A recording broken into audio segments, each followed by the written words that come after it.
خلفائے راشدین، عام طور پر تو ہم کہتے ہیں حضرت ابوبکر، حضرت عمر، حضرت عثمان، حضرت علی. میں نے اپنی ذاتی رائے، حقیر سی رائے عرض کی ہے، اس میں حضرت حسن کا دور بھی شامل ہونا چاہیے 6 مہینے کا.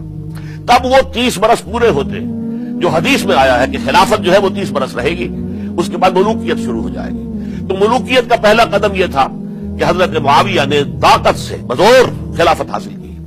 اس لیے ان کو خلیفہ راشد ہم نہیں کہتے. البتہ یہ ضرور ہے کہ ان کا دور بہت پرسکون دور تھا.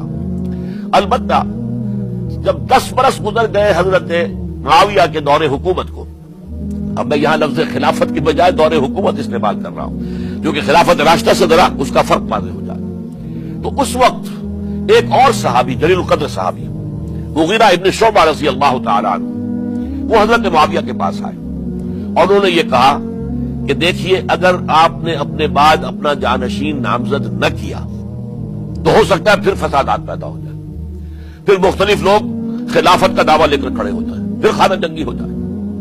5 برس کی خانہ جنگی میں 1 لاکھ سے زیادہ مسلمان شہید ہو چکے ہیں، قتل ہو چکے ہیں، ہلاک ہو چکے ہیں. اب دوبارہ وہی دور نہ آ جائے، لہذا آپ اپنا جانشین نامزد کر دیجئے. امیر معاویہ ریلیکٹنٹ تھے، لیکن انہوں نے دلائل دیے، دلائل مضبوط تھے.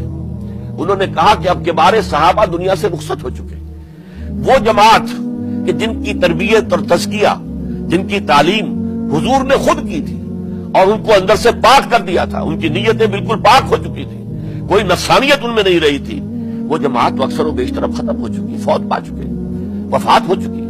لہذا اب جو ہے اکثر و بیشتر نو مسلم ہیں جو بعد کے فتوحات کے ذریعے سے اسلام لائے ہیں. لہذا ان کے اندر نہ وہ پختگی ہے، نہ ان کے اندر وہ تقویٰ ہے، نہ تدین ہے، نہ اصول پرستی ہے. اسلام کی پوری تعلیمات جو ہیں وہ ان کے وجود کے اندر، ان کے شعور کے اندر گہری اتری ہوئی نہیں ہے.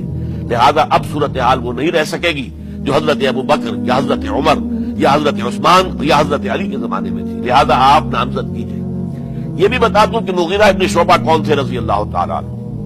نمبر 1 یہ ہے کہ یہ اصحاب شجرہ میں شامل ہیں، جن 1400 یا 1800 افراد نے حضور سے بیعت کی تھی صلح حدیبیہ سے متصلا قبل، اس درخت کے نیچے بیٹھ کر جس کے بارے میں سورہ فتح میں فرمایا گیا کہ لقد رضی اللہ عن المؤمنین اذ یبایعونک تحت الشجرہ.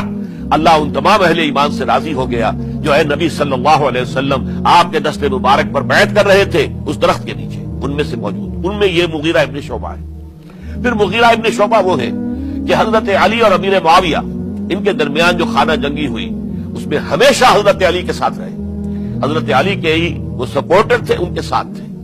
اس پہلو سے اچھی طرح سمجھ لیجئے کہ یہ نہیں ہے کہ وہ در حقیقت کو پہلے سے وہ امیر معاویہ کے ساتھی تھے، نہیں. لیکن اب جو صورتحال وہ دیکھ رہے تھے، جہاں دیدہ انسان تھے، بہت بڑے سیاستدان تھے، جانتے تھے حالات کو، حالات کے نظر پر ان کا ہاتھ تھا. لہذا انہوں نے یہ مشورہ دیا اور پھر امیر معاویہ نے اس مشورے کو قبول کر لیا اور یزید کی ولی عہدی کا اعلان کر دیا. یہ بالکل مڈل ہے حضرت امیر معاویہ کے دور خلافت کا درمیان. یہ 10 سال جب ہو گئے تھے حضرت امیر معاویہ کی خلافت کو یا حکومت کو، تب یہ معاملہ پیش آیا اور یزید کے ہاتھ پر یہ بیعت ولی عہدی تمام جو بھی مختلف گورنرز تھے ان کے ذریعے سے کہہ دیا گیا اپنے اپنے علاقے کے لوگوں سے بیعت لے لو. یہ بیعت عام طور پر لوگوں نے کر لی ہے. البتہ 5 شخصیتیں جو بہت نمایاں تھیں انہوں نے اس بیعت سے انکار کیا. ان میں کون تھے ذرا نوٹ کیجئے. حضرت ابوبکر فوت ہو چکے، ان کے بیٹے عبد الرحمن ابن ابی بکر. حضرت عمر فوت ہو چکے، ان کے بیٹے عبداللہ ابن عمر. حضرت زبیر فوت ہو چکے، ان کے بیٹے عبداللہ ابن زبیر. حضرت عباس فوت ہو چکے، ان کے بیٹے عبداللہ ابن عباس. حضرت علی شہید ہو چکے، ان کے بیٹے حسین ابن علی رضی اللہ تعالی عنہ اجمعین. یہ 5 جو امت کے بہت بڑے 5 افراد کے گویا کے وہ چشم و چراغ تھے ان گھرانوں کے، انہوں نے انکار کیا. اور ان میں خاص طور پر عبد الرحمن ابن ابی بکر نے یہ جملہ کہا کہ تم چاہتے ہو کہ قیصر و کسریٰ کی سنت پر عمل کرو کہ باپ کے بعد بیٹا حاکم بن جائے. یعنی ایک قدم تو خلافت کا نظام پہلے ہی نیچے اتر چکا. مشاورت سے تو حضرت امیر معاویہ کا بھی جو نسب ہوا ہے وہ مشاورت سے نہیں ہوا. ایک درجے میں وہ جو اللہ تعالیٰ کے رسول نے عمارت بنائی تھی شاندار، اس خلافت کا جو سیاسی نظام تھا اس میں ایک تو کڑی آ چکی زوال کی کہ ایک شخص نے طاقت کے ذریعے سے خلافت حاصل کر لی.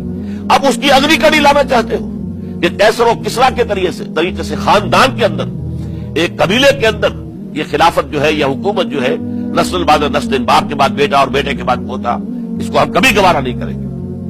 حضرت امیر معاویہ بہت دانشمند انسان تھے، انہوں نے ان پانچوں حضرات پر کوئی تشدد نہیں کیا، کوئی جبر نہیں کیا، بلکہ رہنے دیا، ٹھیک ہے یہ بیعت نہیں کر رہے، ابھی تو بیعت ولی عہدی ہے، کوئی حرج نہیں، لہذا کوئی جھگڑا، کوئی اس وجہ سے کوئی فساد، اس بنا پر کوئی جنگ نہیں ہوئی۔ 10 سال گزر گئے، یعنی 10 سال تک یزید ولی عہد رہا ہے، 10 سال تک، اور اس سوائے ان 5 بڑی شخصیتوں کے جو پوری امت تھی، عوام الناس تھے، ان سب نے اسے قبول کیا۔ یہ صورتحال اب جب پیدا ہوئی جب حضرت امیر معاویہ کا انتقال ہو گیا، یہ سن 60 ہجری، اب سوال پیدا ہوا کہ وہ ولی عہدی کی بیعت اب بیعت خلافت میں منتقل ہو جائے، لہٰذا پھر یہ ہوا سب لوگوں سے، سب گورنروں کو لکھ دیا گیا تمام صوبوں کے اندر کہ اپنے اپنے لوگوں سے بیعت لے لو۔ ظاہر بات ہے کہ وہاں کو ریفرنڈم نہیں ہوتا تھا، تو ووٹ نہیں ہوتے تھے کہ اس کی پرچیاں ڈالی جا رہی ہیں، ایک شخص سے رائے لینا نہیں ہوتی تھی، بلکہ اس وقت کی جمہوریت یہ تھی اور شرائعت یہ تھی کہ ڈفرنٹ کلینز ہیں، ڈفرنٹ فیملیز ہیں، ڈفرنٹ ٹرائبس ہیں، ان کے سردار، ان کے بڑے لوگ، ان کے اہم لوگ بیٹھ کر لیں، تو گویا کہ سب وہ قبائلی نظام تھا، اور اس میں یہ نہیں تھا نظام کے ووٹ بنے ہوئے ہوں اور اس کی پرچیاں ڈالی جا رہی ہوں۔ تو تمام عالم اسلام نے گویا کہ بیعت قبول کر لی۔ اب یزید کی بحیثیت فیصلہ نہیں، وہ اس بات کو لکھ لیں۔ اب وہ جو 5 آدمی تھے ان میں سے ایک فوت ہو گئے، حضرت عبدالرحمن ابن ابی بکر رضی اللہ تعالیٰ عنہ، دونوں فوت ہو گئے۔ اگر ساری لیکن باقی 4 دنیا مل کے ان 4 کو نوٹ کیجیے، یہ بڑا سینسٹیو ایشو ہے جس پر میں اب گفتگو جب تک میرے رب کی رضا نہ ہو۔ ان 4 میں کون ہے؟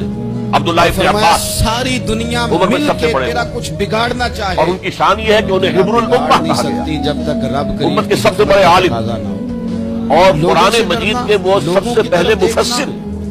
اصل جو جتنی بھی تفسیری روایات ہمیں ملتی ہیں حضرت عبداللہ ابن عباس کے شاگردوں، تابعین، چلنے کی کوشش کرنا، لہذا ان کا بہت فلانا نہ ناراض ہو جائے، فلانا نہ ناراض حضرت عبداللہ ابن عمر ہونا ہو جائے، ان کا مقام بھی آپ کو معلوم ہے، حدیثوں کی کتنی بڑی تعداد ہے جو عبداللہ ابن عمر سے اپنے مالک کو مولا اور اس جان، کو سلسلۃ الذہب کی پہلی کڑی کہا جاتا ہے۔ روایت حدیث میں جو سنہری زنجیر ہے اس کا آغاز حضرت عبداللہ ابن عمر۔ مددگار ہے۔ ایک طرف یہ دونوں ہو گئے، ان دونوں کی رائے کیا ہوئی؟ دل کا قبلہ درست رکھیں، اگرچہ کام غلط ہوا، سیدھے رکھیں، یہ اس طریقے سے قیصر و کسریٰ کی روایت پر عمل کرنا غلط، لیکن یہ اتنی بڑی غلطی نہیں ہے کہ اس کی وجہ سے باہمی جنگ و جدال ہو، خونریزی ہو، ایک دوسرے کی گردنیں کاٹی جائیں اور فتنہ و فساد پیدا کرنا۔ کبھی کسی کی لہذا انہوں نے میٹھی اور یزید کی بیعت کر مسجع مکفہ باتوں کا شکار نہ ہو۔ 2 حضرات رہ گئے، یہ نسبتاً نوجوان ہیں، اللہ مددگار ہو۔ ان دونوں کی پیدائش جس کو رب ہجرت کریم کے بعد، اٹھانا چاہے اسے کوئی گرا سکتا ہے۔ ہجرت کے بعد پہلا بچہ جو مہاجرین میں پیدا ہوا ہے وہ عبداللہ ابن زبیر، فیصلہ بلکہ کرنے کچھ کی عرصے طاقت تک مہاجرین میں جب کوئی پیدائش نہیں ہوئی تو وہ مکے مدینے کے منافقین نے کہنا شروع کر دیا تھا کہ یہ یہاں کے کمزور ہو گئے، نامرد ہو گئے، ان کی اولاد چلے گی۔ تو عبداللہ ابن زبیر جب پیدا ہوئے، اور آپ کو معلوم ہونا چاہیے وہ حضرت ابوبکر صدیق کے نواسے، میری تربیت حضرت عائشہ صدیقہ کی ہمشیرہ حضرت اسماء کے بیٹے عبداللہ ابن زبیر، اور زبیر بہت شجاع، بہت ہی بہادر انسان۔ لوگ میری بات لکھ عبداللہ ابن زبیر کے پاس اندر قوت وہی فیصلہ نہیں، وہ اس بات کو لکھ لیں۔ انہوں نے کہا نہیں، حضرت عبداللہ ابن اس غلطی کو ہم بات برداشت نہیں کریں، خونریزی ہوتی ہے تو ہو، لیکن ہم اسلامی نظام کو نیچے اترتا ہوا نہیں دیکھ سکتے، جیسے کبھی حضرت ابوبکر نے فرمایا تھا ایبدل الدین وانا حی، میرے رب کی رضا، کیا دین میں ترمیم اور تنسیخ کر دی جائے گی، اور فرمایا دین کو بدل دیا جائے گا، مل کے دین میں تحریر کر دی جائے گی، جبکہ میں ابھی زندہ ہوں، میں جیتے جی یہ نہیں ہوں۔ جب تک رب کریم حضرت عبداللہ ابن زبیر کی رائے ہوئی وی ہیو ٹو چیلنج، ہم مقابلہ کریں گے، ہم اسے پیسے بھی قبول نہیں، انہوں نے پیسے کھا اور مدینہ چھوڑ کر مکے جا کر حرم کے اندر بنا دیا۔ یہی معاملہ حضرت حسین بن علی رضی اللہ تعالیٰ عنہ ہو جائے، بس وہ بھی نہایت شجاع، نہایت جری، نہایت بہادر، انہوں نے بھی کہا کہ یہ غلط قیصر و کسریٰ کی روایت جو شروع ہو رہی ہے اسے ہم نے رجسٹ کرنا ہے اور اسے ہم آگے نہیں چلنا۔